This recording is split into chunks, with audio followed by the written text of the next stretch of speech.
히브리서 말씀을 통해서 우리가 계속해서 살펴보는 내용은 무엇이냐면, 과연 이 예수 그리스도를 믿는 믿음이 확실하냐라는 것에 관한 말씀입니다.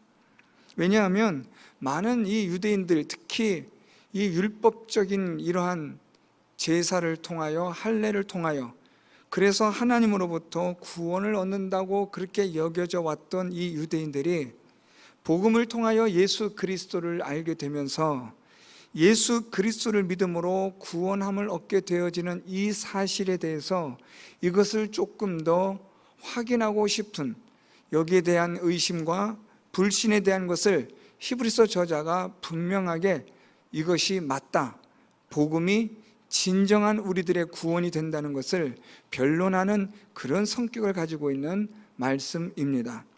그래서 이 히브리서는 1장부터 예수 그리스도의 존귀하심, 그가 하나님의 아들 되심으로 존귀하시고 천사들보다 뛰어난 자가 되신다는 것을 강조했고, 이 예수 그리스도에게, 하나님에게 순종하는 자는 저 영원한 안식에 들어갈 수 있다는 것을 강조합니다. 그렇지만 여전히 유대 그리스도인들은 무언가 좀 찜찜합니다. 우리가 정말 이 그리스도로 말미암아 우리의 죄가 속함을 얻게 되고 구원을 받을 수 있는 것인가? 이 율법에서 요구하는 제사들을 더 이상 우리가 드리지 않아도 되는가? 대제사장이 날마다 이렇게 지성소에 들어가서 하나님께 드려지는 1년에 한 번의 그 속죄가 우리에겐 필요하지 않는가? 이러한 의문과 함께 계속되어지는 많은 박해와 핍박 속에서 우리가 이 복음을 지켜내야만 하는, 이 믿음을 가져야만 하는 과연 가치가 있는 것이냐? 라는 이런 의문과 의심에 대하여 오늘 히브리서 저자는 여기에 대해서 확실하게 답변하고 있는 겁니다.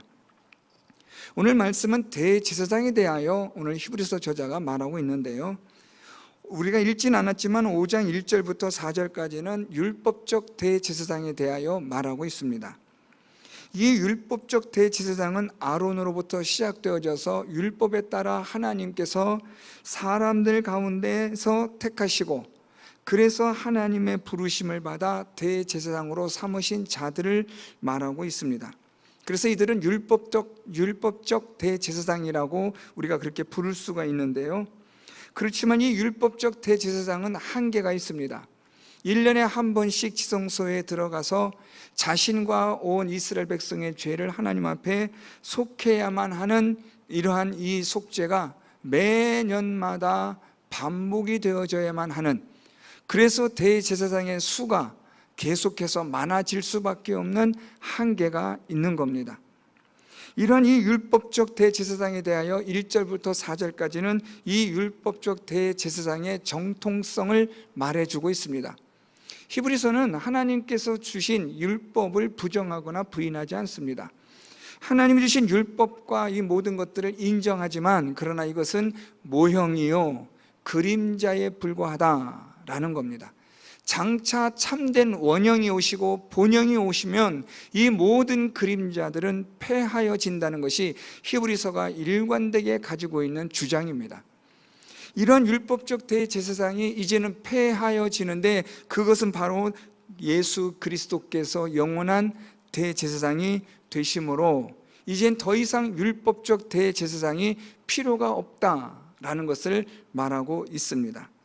그래서 오늘 말씀에서 영원한 대제사장 그리스도에 대해서 오늘 히브리서 저자는 말하고 있는데요, 이 히브리서 저자가 예수 그리스도가 영원한 대제사장 되심에 대하여 두 가지 아주 중요한 사실을 말해주고 있습니다. 이 예수 그리스도가 대제사장이 된다라는 이 사실에 대해서 오늘 5절 하반절에 보면, 너는 내 아들이니 내가 오늘 너를 낳았다라는 시편 말씀을 인용하여 예수 그리스도가 우리의 영원한 대제사장이 되심은 그가 하나님의 아들이시기 때문이다 라는 겁니다. 하나님의 아들이 되심으로 하나님께서는 이 아들 되신 예수 그리스도가 하나님의 영원한 대제사장이 되게 하셨다라는 것이고요, 두 번째는 6절 말씀입니다. 또한 이와 같이 다른 데서 말씀하시되 네가 영원히 멜기세덱의 반차를 따르는 제사장이라, 하나님은 그렇게 말씀하십니다. 이렇게 하여 예수 그리스도가 하나님의 부르심을 받은 대제사장이 되심을 오늘 히브리서 저자는 그렇게 오늘 주장하고 있는 거죠. 오늘 이 예수 그리스도는 하나님의 아들 되심과 그리고 멜기세덱의 반차를 따른 계열을 따른 그런 자로서 그는 우리의 영원한 대제사장이 되신다. 하나님의 아들이시기 때문에 하나님의 아들은 영원하심으로 그의 대제사장직도 영원하다라는 겁니다. 왜냐하면 하나님의 아들이 영원하시니까요. 하나님은 영원하시니까 하나님의 아들 그리스도 또한 그도 영원하심으로 그의 대제사장 직분도 영원하다 뿐만 아니라 이 멜기세덱의 계열을 따라 세워진 제사장이라 라고 말씀하고 있습니다. 이 멜기세덱의 제사장에 대해서는 나중에 또 우리가 살펴볼 기회가 있겠지만 이 멜기세덱의 이 계열은 상당히 의미가 있습니다. 이 멜기세덱은 사실 메시아를 상징하는 존재로서 그는 뭐 족보도 없고 아비도 어미도 없는 아주 신비스러운 존재로 성경에서 기록하고 있습니다. 유대인들도 이 멜기세덱에 대한 신비스러움을 인정하고 있는 겁니다.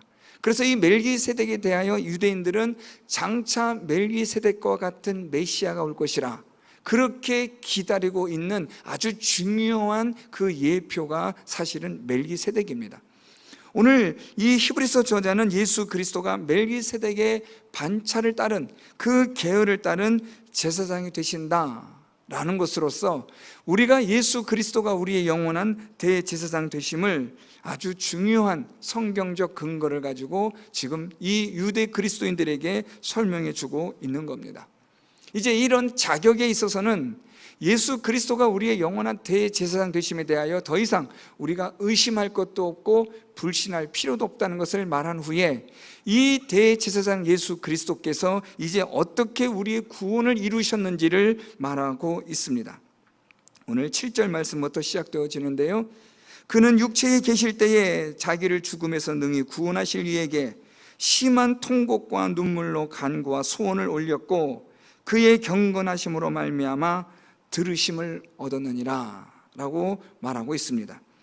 오늘 먼저 여기서 육체에 계실 때에 라고 말하고 있는데요, 이 육체에 계실 때라는 말은 예수 그리스도가 하나님의 아들로서 이 세상에 성육신하심으로 라는 말입니다.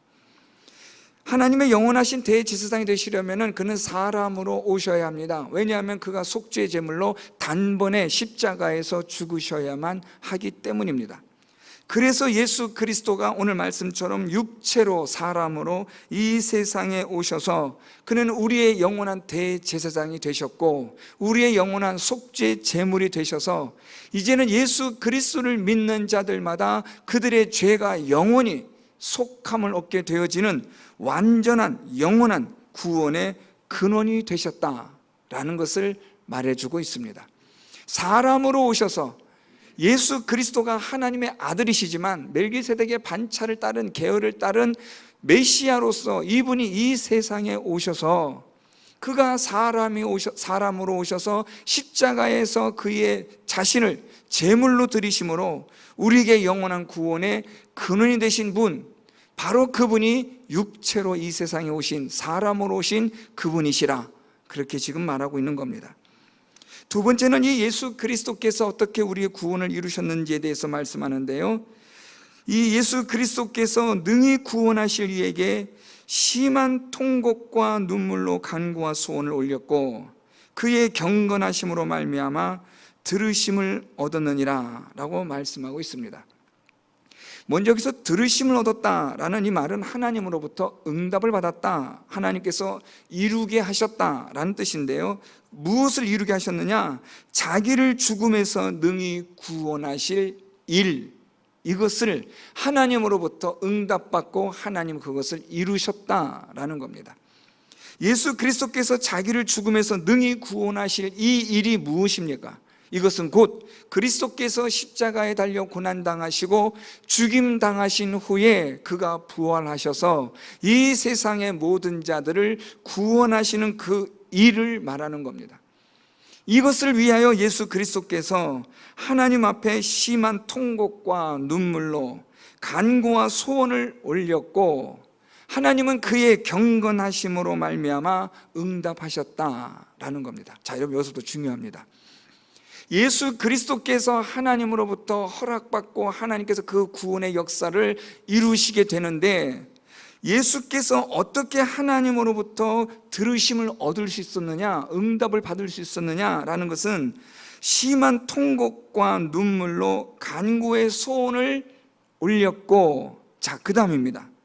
그의 경건하심으로 말미암아. 이게 여러분 이거 놓치시면 안 돼요.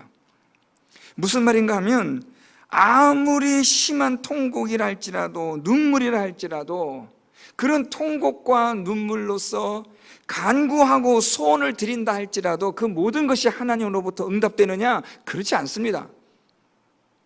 하나님으로부터 응답받는, 하나님께서 이루시는 결정적인 것은 무엇이냐면 그의 경건하심으로 말미암아라는 겁니다. 그러니까 여러분 오늘 이 말씀을 잘 읽으셔야 돼요. 그의 경건하심으로 말미암아 그리스도께서 심한 통곡과 눈물로 간구와 소원을 하나님께 기도하였고, 하나님은 그래서 그의 경건하심으로 드린 그 기도를 하나님이 들으셨다, 응답해 주셨다라는 거죠. 아무나 소리 지른다고 해서 하나님 응답하시나요? 그렇지 않잖아요. 아무나 울고불고 떼를 쓰고 기도하면 하나님이 그래 하고 응답해 주시나요? 아니잖아요. 우리의 기도, 우리의 통곡, 우리의 눈물, 우리의 간구, 우리의 소원, 이 모든 것들은 어디에 기초해 있어야만 하나님으로부터 들으심을 얻느냐? 경건함으로라는 거예요. 이걸 놓치시면 안 돼요. 이 구절이 아주 중요한 부분이에요. 예수 그리스도가 그의 경건하심으로 말미암아 하나님 앞에 심한 통곡과 눈물로 간구와 소원을 올려 하나님은 그 기도를 들으셨다. 그래서 그리스도께서 십자가 달려 죽으시고 3일 만에 그를 부활을 하셨고, 그래서 하나님의 보좌 우편에 올리셨고 그리스도로 말미암아 구원의 모든 것을 완성 이루게 하셨다라는 겁니다. 자, 그러면 오늘 여기서 그리스도의 경건하심이라는 이 단어를 찾아봐야 돼요. 이게 무슨 뜻이냐는 거죠. 그의 경건하심이 어떤 것이냐라는 거예요. 이 경건하다라는 이 헬라어는요, 하나님을 경외한다라는, 경외라는 뜻이 있어요. 또 하나는 순종한다라는 뜻이 있어요. 그러니까 이 말은 여러분 결국 같은 거예요. 하나님을 경외하면 우리는 어떻게 돼요? 하나님께 순종합니다. 그리스도는 어떤 분이셨느냐? 그분은 이 땅에 사람으로 오셔서 영원한 대제사장으로 오셔서 그가 이 땅에서 무슨 일을 하셨느냐? 하나님에게 그분을 경외하는 자로서 온전하게 순종하시는 자가 되셨다라는 거죠. 여러분, 이 순종이 어디서 나옵니까? 이 순종이 여러분 다시 또 우리 8절 말씀에서 또 나옵니다. 그가 아들이시면서도 받으신 고난으로 순종함을 배워서 온전하게 되셨은즉 자기에게 순종하는 모든 자에게 영원한 구원의 근원이 되신다. 지금 이 순종이라는 말이 계속 반복되어지거든요. 이 순종이라는 말이 반복되어진다는 말은 그만큼 이게 중요하다는 거예요. 그리스도께서 하나님 앞에 어떻게 그의 경건하심을 보이셨느냐? 그가 하나님을 경외함으로 하나님께 순종하셨다는 거죠. 이 순종의 결정적인 순종의 사건은 무엇입니까? 십자가 사건이에요. 그리스도께서 십자가에서 고난당하시고 죽임당하시는 그 순종하심으로 말미암아 그리스도께서 결국 그의 경건하심으로 인하여 하나님께 드렸던 모든 기도와 통곡의 이 모든 것들이 하나님이 받으시는 것이 되었다라는 거죠. 그만큼 그리스도께서는 하나님을 경외하는 일에, 하나님을 순종하시는 일에 있어서 우리의 모든 것을 대신할 수 있는 대제사장으로서의 그 모든 것들을 감당하셨다는 거죠. 따라서 우리도 이제는 예수 그리스도를 따라 그 그리스도께서 보여주신 그 구원의 길을 우리가 가려면 그리스도처럼 우리도 그리스도께 순종함으로 완전한 구원을 얻는 자가 되어야 한다라는 거죠. 오늘 이것이 히브리서에서 저자가 지금 우리에게 말해주고 있는 내용입니다. 순종함으로. 자, 그런데 여러분, 이 순종을 조금 더 살펴볼 필요가 있습니다. 하나님을 경외함으로 순종하는데요, 하나님을 경외함으로 순종하여 이 그리스도의 모든 그 기도를 하나님 들어 응답하여 구원의 역사를 이루셨는데, 오늘 말씀해 보니까 이 그리스도께서 순종하신 것에 대해서 우리 8절에 그가 아들이시면서도 받으신 고난으로 순종함을 배웠다라고 말씀해요. 원래는 순종함을 몰랐는데 순종을 배웠다, 이런 의미가 아닙니다. 여기서 이 배웠다라는 단어가 해석에 우리 개정 성경은 별로 좋지 않아요. 그리스도께서 받으신 고난으로 그가 체험했다, 경험했다라는 거예요. 그리스도께서 친히 십자가로 말미암아 그는 하나님 앞에 순종하는 그 일을 고난과 죽임 당하심으로 그가 직접 겪으셨다라는 겁니다. 그러므로 이제는 누구든지 예수 그리스도를 믿는 모든 자들에게 예수 그리스도가 무엇이 되느냐? 우리에게 영원한 구원의 근원이 되신다. 왜요? 예수 그리스도가 하나님 앞에서 그가 온전하게 하나님을 경외함으로 십자가에 달려 죽으시기까지 모든 고난과 죽임 당하신 것을 직접 그가 경험하셨고, 그러므로 말미암아 하나님은 예수 그리스도의 이것으로 인하여 그의 모든 구원의 사역을 하나님께서 완전하게 하심으로 이제는 예수 그리스도에게 순종하는 모든 자들에게 영원한 구원의 근원이 되게 하시는 이 일이 우리의 영원하신 대제사장 예수 그리스도로 말미암아 이루어지게 되었다라는 겁니다. 그래서 10절에 결론적으로 하나님께 멜기세덱의 반차를 따른 대제사장이라 칭함을 받으셨느니라. 그가 진정한 메시아로서 우리에게 하나님으로부터 인정을 받은 그것을 하나님께서 우리에게 나타내 보이셨다라는 겁니다. 그러므로 오늘 이 히브리서 저자는 무엇을 말하느냐? 예수 그리스도만으로 우리의 죄 속함으로 인한 구원을 받는 것이 정말입니까? 확실한 겁니까? 근거가 있는 겁니까? 라는 이런 의문과 의심을 품는 자들에게 오늘 히브리서 저자는 담대하게 말합니다. 그렇다라는 거죠. 예수 그리스도가 우리에게 영원한 구원의 근원이 되신다. 여러분, 오늘 이 9절 마지막에 있는 말씀 참 중요한데요. 예수 그리스도께서 십자가의 고난을 경험하시고 죽임 당하심을 경험하심으로 온전하게 되셨다. 9절에 온전하게 되셨다. 완전하게 구원을 이루셨다는 겁니다. 완전하게 구원을 이루셨으므로 이제는 예수 그리스도에게 순종하는 모든 자, 이 말은 예수 그리스도를 믿고 따르는 모든 자라는 겁니다. 예수 그리스도를 믿고 따르는 모든 자들에게 예수 그리스도는 영원한 구원의 근원이시다. 그러므로 이 예수 그리스도만을 믿는 믿음으로 우리의 죄는 영원히 속함을 받을 뿐 아니라 예수 그리스도를 믿고 따르는 모든 자들에게 하나님은 그들에게 구원을 주신다. 그러므로 이 예수 그리스도를 믿는 이 믿음은 우리가 핍박을 받으며 박해를 당하면서 심지어 우리가 피를 흘리며 대항하면서까지 지켜낼 가치가 있는 복음이다. 나중에 여러분 이것을 가지고 믿음에 대해서, 믿음의 인내에 대해서 히브리서 저자가 계속 이야기를 하거든요. 무슨 말인가 하면 지금 이 히브리서 서신을 받는 이 히브리서 서신은 특별한 어떤 대상이 없어요. 그렇기 때문에 이런 서신을 회람 서신이라 그러는데요. 돌려서 읽는 거예요. 이 당시에 지금 우리 초대교회 때 그리스도인들이 많은 핍박과 박해가 있었거든요. 그리스도를 믿는 이 믿음에 대해서 많은 핍박과 박해를 받는 데 있어서 이 사람들에게 가끔씩 떠오르는 의문이 있는 거예요. 정말 이 복음이, 정말 우리들이 믿는 이 믿음이 이렇게까지 희생하면서 지켜낼 만한 가치가 있는 것이냐? 여러분, 그런 거 좀 있지 않겠어요? 이렇게까지 하면서까지 내가 예수를 믿어야 할 필요가 있느냐라는 의문이 들 수가 있지 않겠냐고, 여러분. 그것이 우리에게 있어서 아주 중요한 심각한 그런 문제를 일으키는 일이 된다면 여러분, 이건 당연히 고민이 될 문제잖아요. 그래서 오늘 히브리서 저자는 말하기를 이 믿음은 우리가 어떤 희생을 치르서라도, 어떤 대가를 우리가 치러서라도 당연히 이것을 지켜내야만 한다. 왜요? 그만한 가치가 있는 영원한 생명이 되는 구원이 되는 그러한 것이 되기 때문에 우리는 이 믿음을 끝까지 지켜야만 한다고 오늘 이 성경은 우리에게 말씀해 주고 있는 겁니다. 사랑하는 성도 여러분, 우리의 믿음의 이 삶이 쉬운 게 아닙니다. 적당하게 대충 해도 넘어가는 그런 문제도 아니고, 갈수록 여러분 이 믿음에 대한 이 검증 작업은요 아주 예리해집니다. 지난 시간에 말씀드렸던 것처럼 하나님의 말씀은 정말 아주 날카로운 예리한 그런 칼과 같은 것이어서 오늘도 이 하나님의 말씀으로 우리의 진짜와 가짜를, 우리의 외식과 위선과 우리의 진정한 것들을 아주 기가 막히게 이것을 구별해내는 거예요. 갈수록 우리의 믿음에 대한 검증 작업은 치열해질 겁니다. 갈수록 우리의 믿음에 대해서 이것이 진짜 확실한 가치가 있는 것이냐에 대한 이런 의문들이 우리 안에 계속 들 때마다 여러분 이것은 분명하게 짚고 넘어가셔야 돼요. 오늘 이 히브리서 이 편지를 받는 사람들도 이런 고민을 하고 있거든요.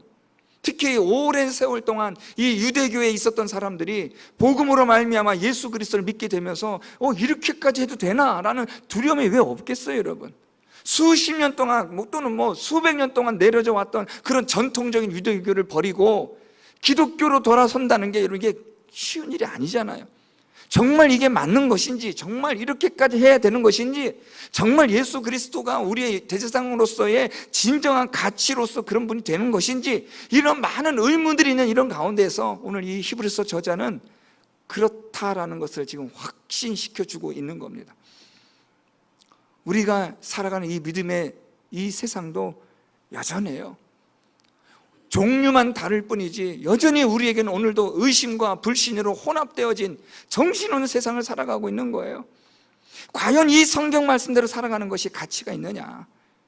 여러분 그런 생각 드시죠? 이 성경대로 꼭 살아야만 하느냐? 좀 적당히 대충 해서 그냥 누이 좋고 매부 좋은 식으로 살아도 되지 않겠느냐라는 그런 얄팍한 우리 생각들이 들지 않겠습니까? 꼭 이렇게까지만 해야 되느냐라는 이 믿음에 대한 이 전면 도전이 지금 우리에게 얼마나 계속해서 일어나고 있습니까? 오늘 이런 것에 대해서 성경은, 복음은, 믿음은 철저한 순종으로, 오늘 말씀 보세요, 여러분. 온전하게 되셨은즉 자기에게 순종하는 모든 자에게 영원한 구원의 근원이 되시는 거죠. 우리가 구원을 얻으려면, 그리스도로부터 우리가 참된 구원을 얻는 자가 되려면 우리도 그리스도에게 순종하는 자가 되어야만 그 모든 자에게 그리스도께서 구원의 근원이 되셔서 우리로 하여금 구원에 이르게 하신다라는 거죠. 순종하게 하는 거죠. 그리스도를 믿고 따르는 거죠. 우리도 고난과 죽음에 직접 참여하고 고난을 직접 경험하고 믿음의 삶을 살아가는 일에 있어서 여러분 이것이 피상적이고 추상적인 게 아니라 그냥 무슨 꿈결 같은 이야기가 아니라 아주 피를 흘리며 대항하고 싸워야만 하는 살벌한 믿음의 전장터라는 것을 아셔야 된다는 거예요. 그럼에도 불구하고 예수 그리스도에게 순종하는 모든 자에게 예수 그리스도께서 우리의 영원한 구원의 근원이 되셨다.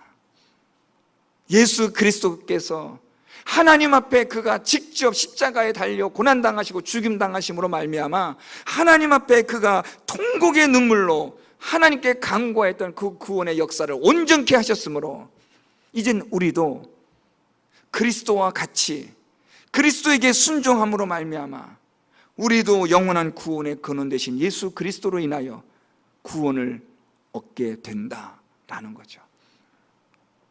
그러므로 여러분 예수 그리스도께 순종하는 자가 되시기를 바랍니다.